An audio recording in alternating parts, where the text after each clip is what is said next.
সূরা কাফিরুনের প্রতিটি আয়াত জীবন্ত হয়ে উঠল। যে মূর্তিগুলোর ইবাদত করতে কুরাইশরা চেয়েছিল সেগুলো চূর্ণ বিচূর্ণ হল। যে তাওহিদকে তারা দমিয়ে দিতে চেয়েছিল সেই তাওহিদ বিজয়ী হল। লা আ'বুদু মা তা'বুদুন, আমি তোমাদের মূর্তির ইবাদত করি না, এই ঘোষণা চিরসত্য প্রমাণিত হল।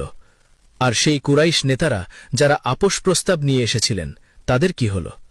ওয়ালিদ ইবনুল মুগীরা, মক্কার সেই ধনকুবের, কুফরের ওপরই মৃত্যুবরণ করলেন।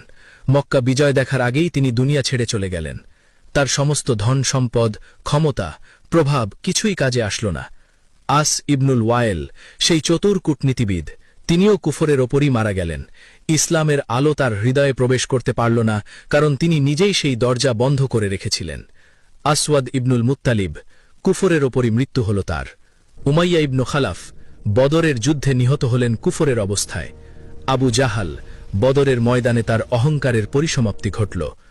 এই প্রতিটি ব্যক্তির পরিণতি আল্লাহর সেই ঘোষণারই বাস্তবায়ন, ওয়ালা আনতুম আবিদুনা মা আ'বুদ, তোমরা কখনো আমার ইবাদতকারী হবে না। আল্লাহ জানতেন এরা কখনো ঈমান আনবে না, তাই তিনি আগেই জানিয়ে দিয়েছিলেন। রাসূলুল্লাহ সাল্লাল্লাহু আলাইহি ওয়াসাল্লাম এই সূরা নাজিল হওয়ার পর অত্যন্ত গুরুত্বের সঙ্গে এটি মানুষদের শেখাতেন। তিনি বলতেন, এই সূরা হল শিরক থেকে মুক্তির ঘোষণা, তাওহীদের সনদ। তিনি ফজরের সুন্নত নামাজের দ্বিতীয় রাকাতে এবং মাগরিবের সুন্নত নামাজেও এই সূরা পড়তেন। তাওয়াফের 2 রাকাত নামাজেও তিনি এই সূরা পড়তেন। একটি হাদিসে এসেছে, রাসূলুল্লাহ সাল্লাল্লাহু আলাইহি ওয়াসাল্লাম বলেছেন, সূরা কাফিরুন কুরআনের 1/4 সমান। এই সূরা মুসলমানদের শেখায় তাওহীদের ব্যাপারে কোনো আপোষ নেই, কোনো নমনীয়তা নেই, কোনো সমঝোতা নেই। তুমি মানুষের সঙ্গে ভালো ব্যবহার করবে, সুন্দরভাবে কথা বলবে, ন্যায় বিচার করবে, কিন্তু তোমার ঈমানকে বিক্রি করবে না, তোমার তাওহীদকে দূষিত করবে না। মক্কার সেই রাতে চাঁদ উঠেছিল কাবার মিনারের পাশে, রূপালী আলো ছড়িয়ে পড়েছিল পুরো মক্কায়। রাসূলুল্লাহ সাল্লাল্লাহু আলাইহি ওয়াসাল্লাম দাঁড়িয়েছিলেন কাবার সামনে, তার ঠোঁটে ছিল সূরা কাফিরুনের তিলাওয়াত, হৃদয়ে ছিল আল্লাহর প্রতি অটল বিশ্বাস, চোখে ছিল ভবিষ্যতের স্বপ্ন, সেই দিনের স্বপ্ন যেদিন এই কাবাঘর মূর্তিমুক্ত হবে, যেদিন এখান থেকে শুধু লা ইলাহা ইল্লাল্লাহের ধ্বনি উঠবে, যেদিন তাওহীদের আলো শুধু মক্কায় নয় পুরো পৃথিবীতে ছড়িয়ে পড়বে।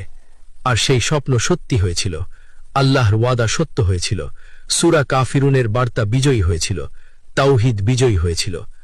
আর আজও প্রতিদিন পৃথিবীর প্রতিটি কোণে যখন একজন মুসলমান ফজরের সুন্নতে দাঁড়িয়ে তিলাওয়াত করে কুল ইয়া আইয়ুহাল কাফিরুন, সে আসলে সেই 1400 বছর আগের ঘোষণাটিই নতুন করে উচ্চারণ করে।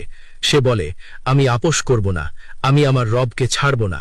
দুনিয়ার সব সম্পদ, সব ক্ষমতা, সব প্রলোভন এক পাল্লায় রাখো, আর অন্য পাল্লায় রাখো আমার লা ইলাহা ইল্লাল্লাহ।